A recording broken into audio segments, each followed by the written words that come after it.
I am Metal God. Feel my thunder. Oh, sorry, that was just a little gasp. Let's try it again. Feel my thunder.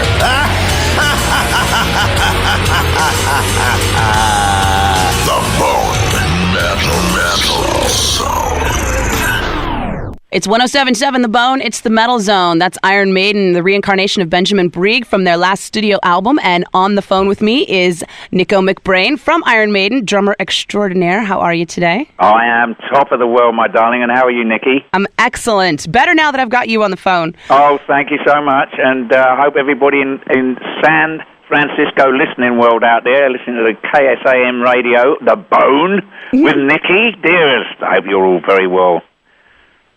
Thank you. Yeah. You're so much fun already, and we just met. I love it. I know. I wish I was there with you. So the Flight 666 movie is premiering, and we're very excited about it. Now, the Flight 666 tour on the 757 with Eddie on the plane, everybody's really excited about. But when you guys came here and played the Concord Pavilion, you actually didn't fly the plane. Is that right? You did like a land-based tour as well. That's right. Yeah. When we did like a couple of 3-4 legs of that tour, the Somewhere Back in Time tour. The first one, as you know, was the 757. And then the last leg, which we just finished last week over here in Florida, was again the 757. So we did Europe in the middle, summertime last year, and then we came over to the States, and we did Mexico again, I think. We did a couple of shows down there. We just did that land-based thing. Yeah, we hopped around in a little G3 or whatever it was that they could get older for us, and it was a lovely tour. That actually, we really enjoyed it. But we didn't have the 757. We had the full stage show tour where we had the big Tutankhamun Eddie coming out the back, and we called it Eddie on a Stick. Hello. Oh, somebody just picked the phone up, sorry. Eddie on a Stick, and we had what we called the Eyes, which is the Number of the Beast hooligan, the old sort of goat thing coming up and making funny noises and what have you. Well, I know the entire... What we like, very Spinal Tap, it was beautiful. But, that was a completely different stage. It was similar, based around our Power Slave and the 757 stage, but it was a little bigger. We had a few more extra bits and pieces, yeah. Now, were some of those pieces of the stage set in storage somewhere and brought back out, or did somebody recreate them for the tour? They had to recreate everything for it. Yeah, it's the original Eddie that we had on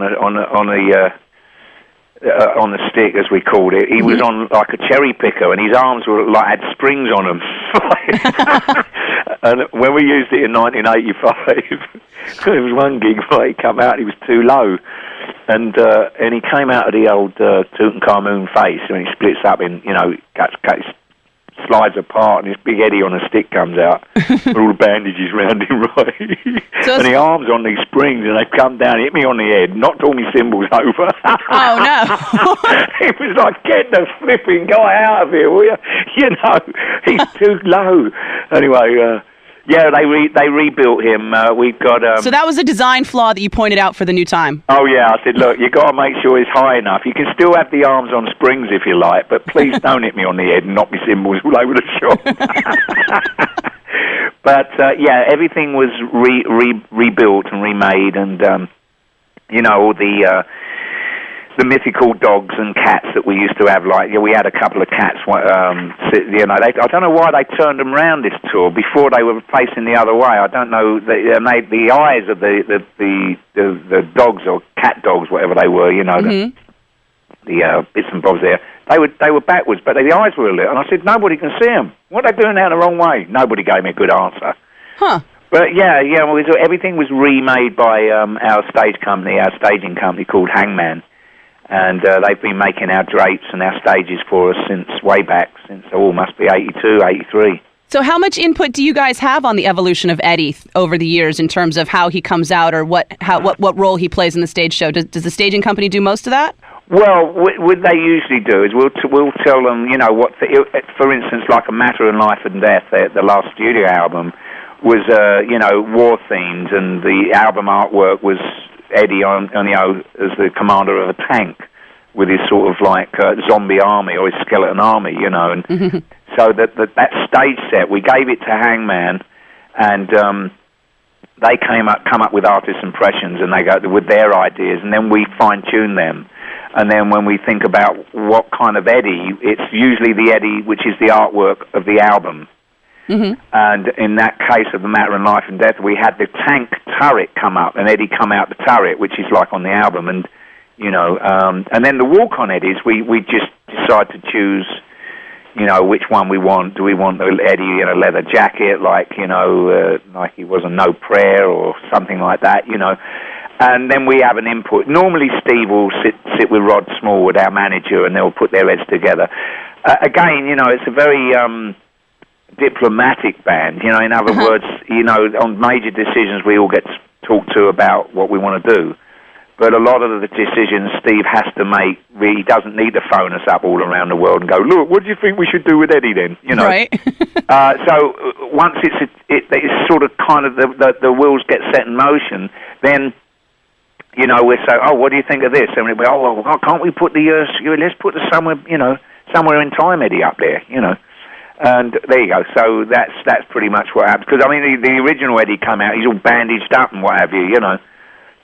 Anyway. So, Nicko, how much of the last 3 legs of the Somewhere Back in Time tour was filmed for the movie Flight 666? Did they only film on certain legs, or did they come out at each one? No, they did the very first the very first tour.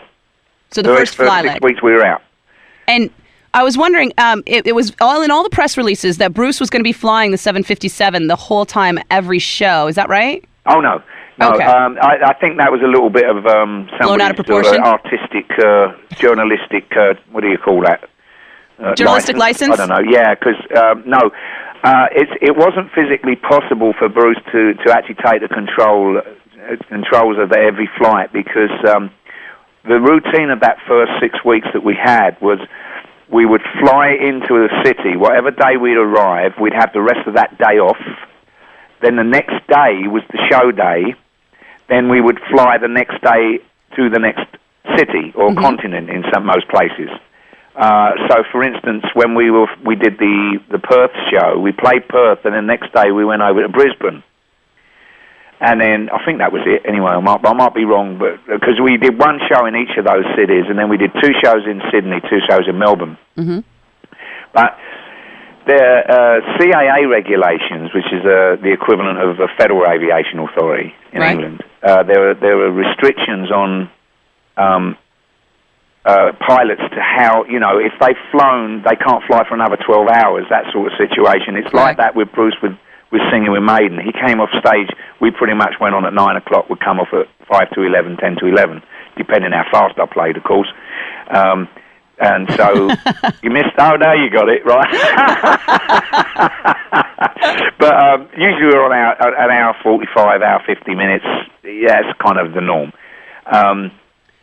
So sometimes you wouldn't want to wait till noon the next day to fly. Right. So he wouldn't have been. Gotcha. But the problem is we would normally be taking off around 10 o'clock, 11 o'clock, the latest, to get to the next city or whatever. So he flew. I'm not sure. He must have flown 6 or 7 of those legs at least. But he didn't do them all. And Nicko, as a pilot yourself, do you fly the big planes too? No, sweetheart. No, I only got as far as a twin rating. So twin engine jobby was me, and it wasn't a jet twin engine either. It was just a turboprop or a piston engine. But no, I kind of I went off the boil with my flying activities. You know, probably early 90s, and I started getting into playing golf and kind of got the golf head on and that was me ever since. But Bruce, I've got to be honest, he just went completely like I had the passion when I first started playing. He had it all. He's had that passion all the time. In fact, you know, you start him off talking about aeroplanes, and you can go down and have a meal in the restaurant, come back to the bar, and the bloke will be sitting there half asleep with his bless his heart, with his still talking about airplanes, his hand leaning on the bar and not nodding off, and Bruce is off about this, you know, Bernoulli freaking theories and yada. This is what happens when you pull the plane up, and he loves it. You know, he's so passionate. The Bone Metal Zone.